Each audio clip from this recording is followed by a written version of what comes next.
Hello guys, this is doctor Zafar Habib Khan और आज मैं आपको बताऊंगा कि नाश्ते में क्या खाया जाता है। नाश्ते में हम लोग एक अंडा खा सकते हैं, उसके बाद डेट्स ले सकते हैं, मतलब कि खजूर खा सकते हैं, और साथ में एक कप या आधा कप चाय का ले सकते हैं। ज़्यादा बेहतर है कि आप दूध पिएं, लेकिन अगर आप कुछ चाय के बहुत ज़्यादा शौकीन हैं तो आधा कप चाय भी ले सकते हैं।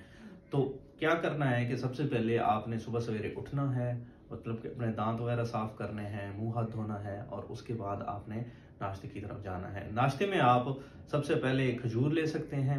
खजूर के आप कम से कम 2 से 3 दाने इस्तेमाल कर सकते हैं। उसके साथ पराठा का इस्तेमाल ना करें तो ज़्यादा बेहतर है।